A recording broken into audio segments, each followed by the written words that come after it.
Hello once again, we are looking towards the future of Tekken with my wish list for the story of T8. This isn't a video about the narrative speculation or what I want to happen in that regard. This is more about the structure of the story mode and how I want it to be told.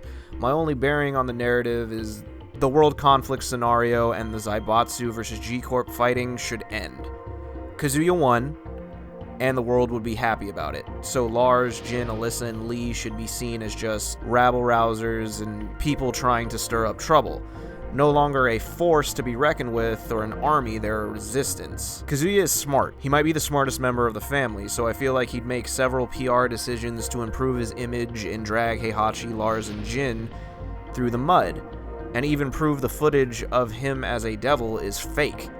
That wouldn't be hard to do. Imagine having to fight characters we saw as morally good in previous Tekkens, and they could still think that they're morally good, but now we have to fight them and they're like boss characters and antagonists because now they work for Kazuya. Imagine martial law. Martial's story has been dragged through the mud for a while. He's a joke character essentially now. But imagine he owns like a famous restaurant, the world's most famous restaurant. It's at the top of the tower of like the G-Corp like hotel or whatever. It has the most famous pepper beef in the entire world. Now Forrest, his son, the law we know from Tekken 3, and Paul would see him as a sellout. Like, how can you work for Kazuya? That's Paul's former rival. How could you possibly work for that guy? He's a literal devil, and Marshall's just like blind to it. He's like, you can't prove that, and I'm making more money than I could ever want. You both could work for me, and you'd make more money than you ever could in your lives. Imagine Julia under the Zaibatsu. She undoes deforestation. Just outright undoes it. Like, the world can't run out of resources, practically. And, you know, she's convincing the whole world, like, yeah, it's thanks to the technology of the Mishima Zaibatsu. Meanwhile, King, Eddie, or, you know, maybe a new character anywhere where deforestation is a thing, you know, they know that they're only doing that to have their forces in that country to steal orphans, make more Gigases. But they have no proof, and Julia is fixing the planet. You know, Julia and King have history. You wouldn't know that because of how the story's been treated lately. But yeah, now imagine them, like, trying to argue about it, and, like, you know, Julia doesn't want to see the truth because she made a literal deal with the devil. It just feels like the narrative writes itself, but the devil gene nonsense takes an egregious amount of priority. That's just my take. Anyway, on to the video. Tekken 5 is my favorite Tekken game. It's my favorite fighting game of all time, maybe even my favorite video game of all time. There are aspects to this day that are unmatched by modern Tekken and even other fighters. One of those aspects being how Tekken 5 told its story. For those who don't remember or weren't there for Tekken 5, allow me to enlighten you. In Tekken 5, you had a story mode. For all intents and purposes, this was the equivalent of arcade mode in other fighting games because this was how you made your way to the final boss and saw your character's ending. Unlike most other fighters at the time, there was far more passion put into this mode. See, when you picked your character, it immediately brought you to a fully narrated prologue. It told you why they were entering the tournament. You saw some really solid art, coupled by the narration of my personal favorite Tekken announcer. In most cases, you fight 3 characters. Then on your 4th character, it came with this rivalry interaction. It could either be an ally or an enemy in the narrative, or an entirely new interaction formed by 2 characters we'd never seen before.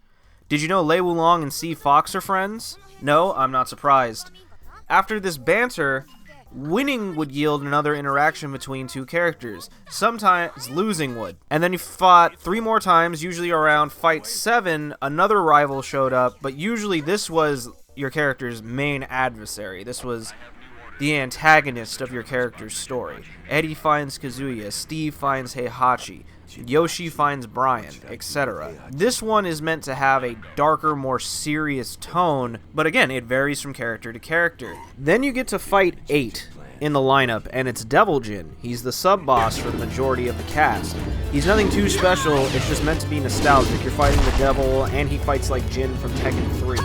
But then you get to the 9th stage, the final battle. It even calls itself Final Battle. And you see a portrait of a character you've guaranteed never seen before because he was new to Tekken 5. He's not even available for unlock because he's the final boss. And he has a very generic cutscene for most characters where he explains his name is Jinpachi Mishima and he intends to destroy the world. Staring at him, you're like, yeah, you're a big old man, but if I fought Heihachi in this lineup, I've just destroyed a big old man. What are you going to do? He then turns into a demon and makes tornadoes, like, makes the whole stage look like the world is ending. He has probably some of the coolest background music in Tekken history. He's also huge. This boss is what truly taught me about sidestepping. It's still up in the air about whom the cheapest boss in Tekken history is. None of them truly reach SNK status, in my opinion. But if any of them come close, it's either Heihachi in Tekken 1, because you're so limited, it's an old game, and that game wants to steal your quarters, or it's Jinpachi unblockable stun, fully invulnerable teleport that cancels into anything, command grab that heals him, fireballs in Tekken Mishima himself. But God, it was fun to fight him, and it was fun to beat him. I think Jinpachi, for sure, is the most fun I've had with a fighting game boss. After you beat him, you're met with a fully animated ending cutscene. This was the same, but slightly different for every character. It's just what the character does either immediately after they beat Jinpachi or after they win the tournament. Mission complete. Returning to HQ. If you compare the story content of Tekken 7 to Tekken 5, could you say Tekken 5 has more? Absolutely not. You want to say that if you're an old Tekken fan, because you're comparing the side stories to Tekken 5. In comparison, the side stories of Tekken 7 look like a joke compared to Tekken 5. Tekken 5 gave each character a prologue, 9 fights, and at least 2 in-game cutscenes, a final boss fight, and an ending cutscene. If we take the nostalgia goggles off for a second, and then compare the Mishima Saga elements as well to Tekken 5, Tekken 5 does come up short. It's a 15-year-old game, but yeah, it comes up short. For example, the character dialogue isn't very good. We were so happy to see the characters interact in this way, we didn't care about the substance, how they were interacting. That's partially why Tekken is considered like a joke game to so many people. It's started with 5. A lot of the cutscenes in 5 are not very good. Here, I'll let Asuka and Fang Wei banter for like 30 seconds with no commentary.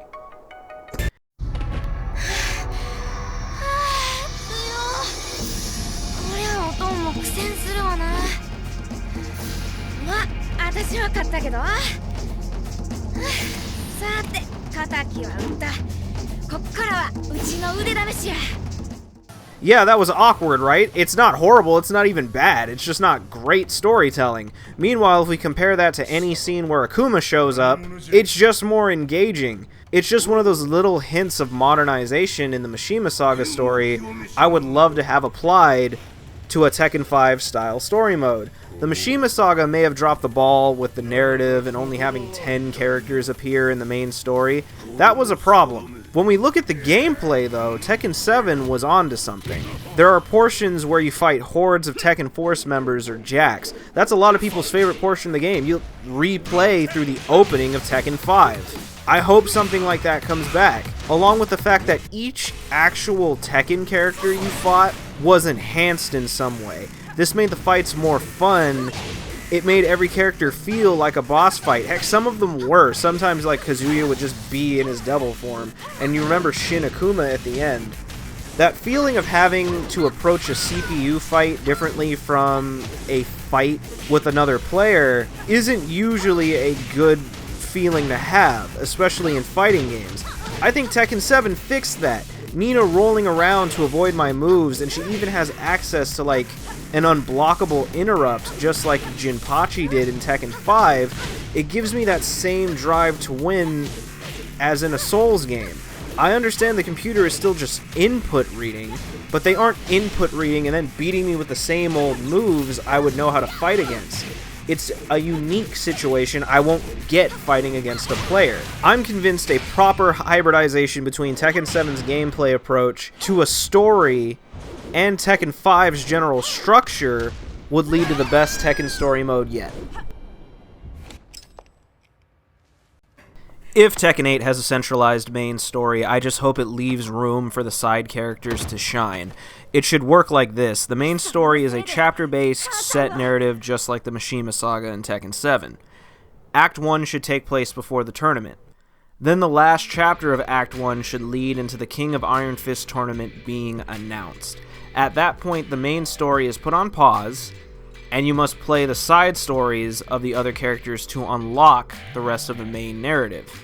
You'll get an initial batch of characters and unlock more as you beat their stories.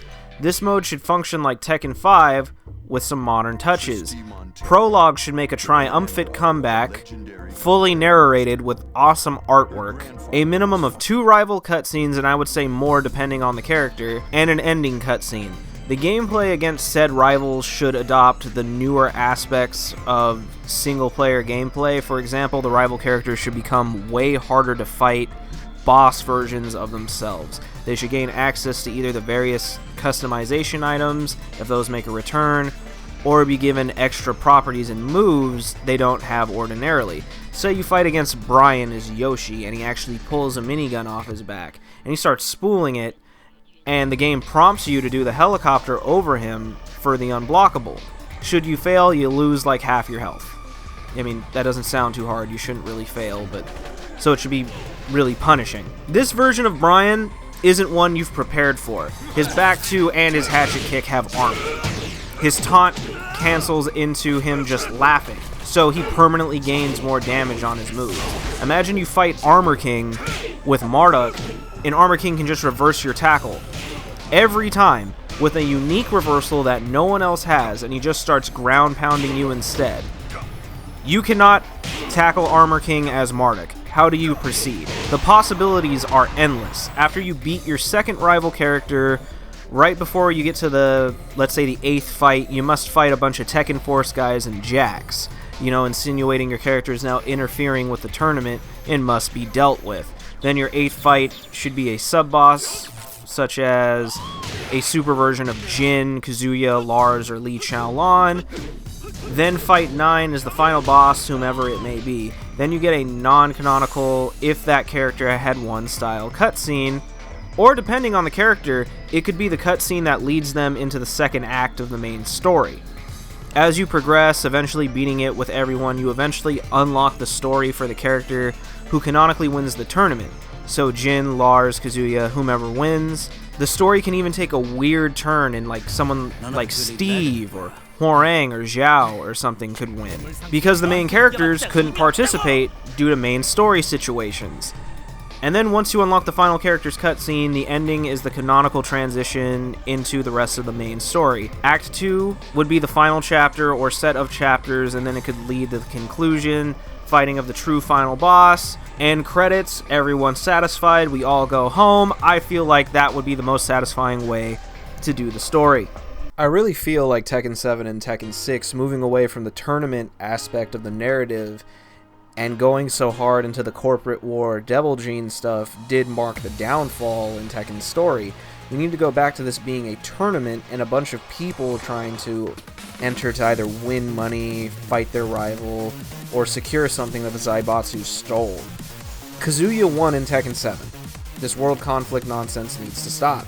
We need to go back to the side characters getting their dues. 3 of the characters in my last video about who shouldn't come back in Tekken 8 were Tekken 7 characters because they do not have this legacy. Meanwhile, it feels like Fang, Asuka, and Raven were instant classics. Same with Steve, Marduk, and Christy in Tekken 4. Then with Tekken 6, although Lars and Alyssa were forced upon us, and it did bother me at the time as well, but I feel like I know Lars and I know Alyssa. I don't like them, but I know them. I don't know Katarina. I don't know Claudio. He's the only newcomer in the main story, and I still don't know him. I don't know Gigas or Shaheen, and unfortunately, I don't care to know at this point. I know they have small move lists and tend to be safe and do max damage off generics because of it. That's all. I hope any new characters in T8 aren't forced into this unfortunate scenario. I hope the legacy characters are treated better. Yoshi, Paul, Eddie, Jack, King, and Asuka, all these characters with these goofy, in-the-moment endings. I just want to go back to when I saw something cool for beating the final boss with my favorite characters. So that's it for now. Let me know what you all think. How do you feel about Tekken's story now, and how do you feel about it going into the future? What are you hoping for in Tekken 8? If you liked this video and would like to see more videos like it in the future, feel free to leave a like and go ahead and hit subscribe if you're interested. I do plan to do more videos in the future because, again, right now we don't know anything about Tekken 8, but I'm just having fun talking about it. So till then, thank you for watching, and I'll see you guys next time.